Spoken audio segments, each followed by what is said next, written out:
Cowboys drafted Micah Parsons in the first round in 2021 that year, they had somewhat of a super team with the addition of Parsons. I mean, their offense was stacked with, in his prime, late 20s, Dak Prescott, a 26-year-old Zeke Elliott. It's hard to believe he was ever that young. Tony Pollard, CeeDee Lamb, Amari Cooper, Dalton Schultz, a still respectably sufficient Michael Gallup. So this was a team that had ambitions that were realistic to get to the Super Bowl. I think they were first in the league that year in scoring. Micah Parsons was traded yesterday, as many of us know, as many of you know, to the Packers, and the fantasy impact of that is for many people, because in this case, I did want to read stuff, because I was thinking about what do I want to talk about today. And I was struck by the leanings of people, and I'm not really surprised because it's conventional wisdom. If you lose a great defensive player, then the defense will worsen. And then as a result, you will give up more points. And then as a result, your passing attack will get stronger, right? Dak Prescott's going to have to throw more because his team's going to be down more, or at least he'll have to keep up more. That's the conventional wisdom. It makes complete sense. And for many years, I basically did fantasy based on that assumption. And then many years ago, I decided to start tracking very simply. I mean, it wasn't complicated. I remember back then it was like, okay, what are the 5 best defenses that give up the fewest points? That's how I termed it. It was the 5 best defenses. And this is back in 2001. And the 5 worst defenses, the 5 defenses that gave up the most points in a given year. And each year, I tracked how many points, against and they gave up, how many rushing attempts the 5 best defenses had, how many rushing attempts the 5 worst defenses had, how many pass attempts the 5 best defense, how many pass attempts the 5 worst. The assumption then would be, this is the hypothesis that I had as I started doing this was, okay, bad defenses probably run less, and they're probably less effective with their fantasy production on the ground. And conversely, bad defense probably have, throw more passes because they have to, and they score as a result more fantasy points. That just seemed to be logical. Doesn't exactly work that way, as I discovered. So right now, for this podcast, for a few minutes, I want to talk about quarterbacks because I'm big on Dak Prescott, as any of you who have listened to one of my first podcasts back in, I think, July, would have heard that I thought Dak Prescott, I think his ADP back then was like QB 14 or something like that. I'm trying to remember. It was not good given the fact that only 2 years ago he was the QB 3. He's up to QB 11 now, which is more respectable. He's still behind Brock Purdy, which I don't understand. But the point is, there's a little bit of a movement there that he's had as people realize, oh, wait a second, it's Dak Prescott, and he has a pretty good offense. But to what extent is Micah Parsons' departure going to mean better production than what would have happened from Dak Prescott and then the receiving core than we would have seen if Micah Parsons had stayed? That's the big question. And so I went to the spreadsheet and walk through it. So I'm going to walk through it with you because I think it's fascinating. Taking the total averages, 2001 through the 2024 season. That's 24 seasons. It's a lot of data. Looking at all the how many pass attempts for the 5 best defenses as defined by the fewest points against, and then all the pass attempts for the 5 defenses that were the worst based on most points given up that season. And if you take all that data and you put it all together, you find that the teams with the best pass defenses averaged 32.3 pass attempts a game.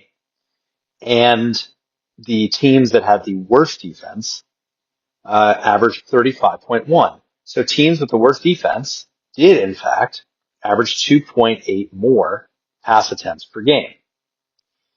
But you're saying, wait a second, BJ, that's exactly what I thought it would be. But on the fantasy production side, and this factors in not just the starting quarterback, it's every quarterback on a team. So, if we're looking at last year, I'm just zipping up here, 2024, the Chargers, we can see fantasy points, and I'm looking at 288.5. That is, I don't have it in front of me, but that's Justin Herbert. And if anyone else jumped in and helped out during the season, it would all get added together. So this is not just the starter. This is how many fantasy points did all of that team's quarterbacks have collectively. And the answer is, for the 5 best defenses, they average 16.1 fantasy points for the best defenses. The 5 worst defenses average 14.8 fantasy points, 1.3 fantasy points worse.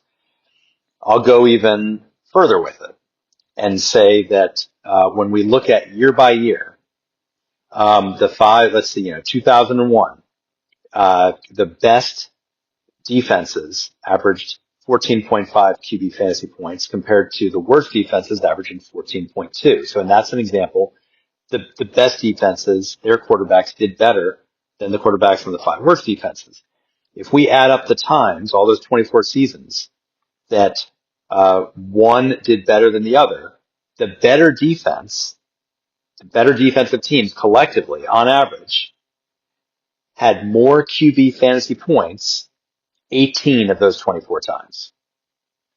So in 18 of 24 seasons, if you were to bet before the season started, say, well, I get to draft 5 fantasy quarterbacks, and if for some crazy reason you're like, I'm going to pick the 5 quarterbacks on the worst defensive teams, then 75% of the time you would have been worse than the opponent who picks the 5, quarterbacks, or the 5 collection quarterbacks. Because I'm talking about all the quarterbacks, but in general, it's one quarterback for most of the season.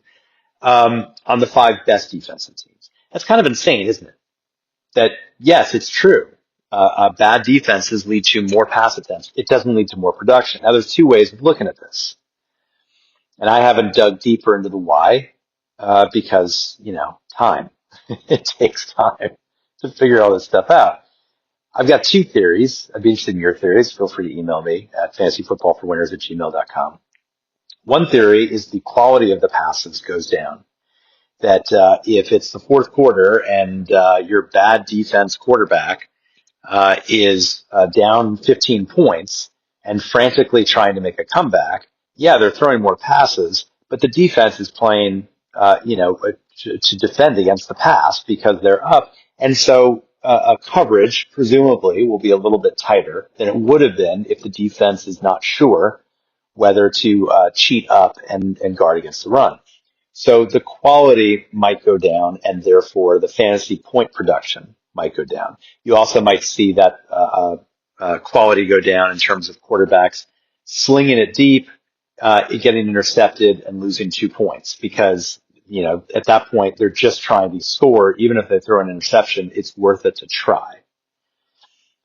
The other side of it is that the 5 really bad defenses might also consist of a bunch of bad teams, with no offense to the teams. But that's kind of it. Last year, the 5 worst were the Panthers, the Cowboys, the Titans, the 49ers, and then a tie. And for ties, if it's 2 teams that give up the same amount of points, I always include the tie and average them together, the Jaguars and the Browns.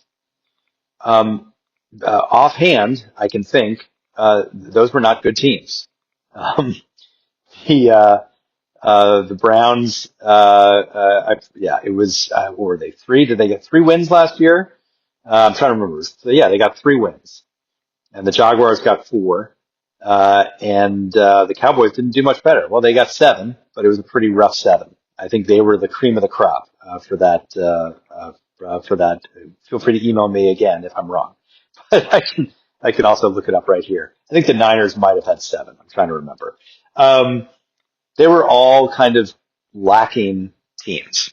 And so when you put them all together, on balance, you're going to have some pretty bad quarterbacks in that mix. I mean, the Panthers certainly had quarterback struggles until the final, 3 weeks of the season when Bryce Young finally put it all together.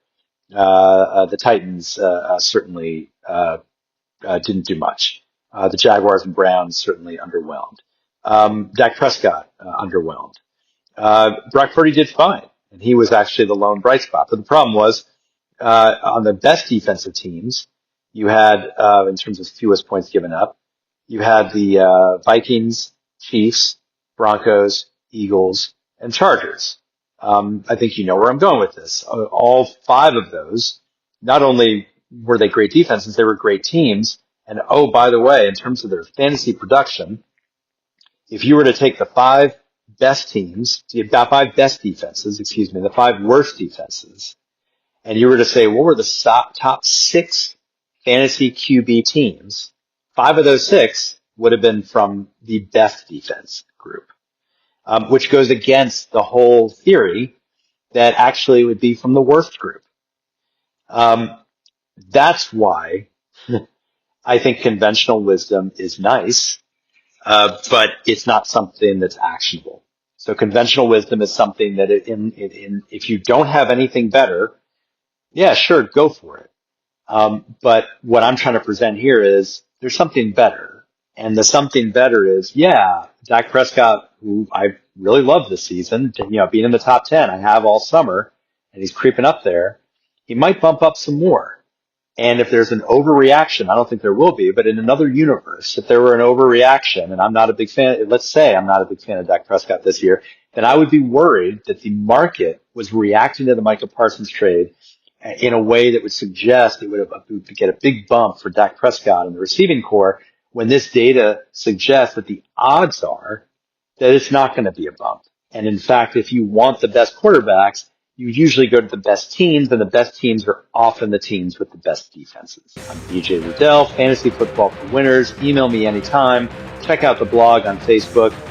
Sign up for the rankings if you need them. See you tomorrow.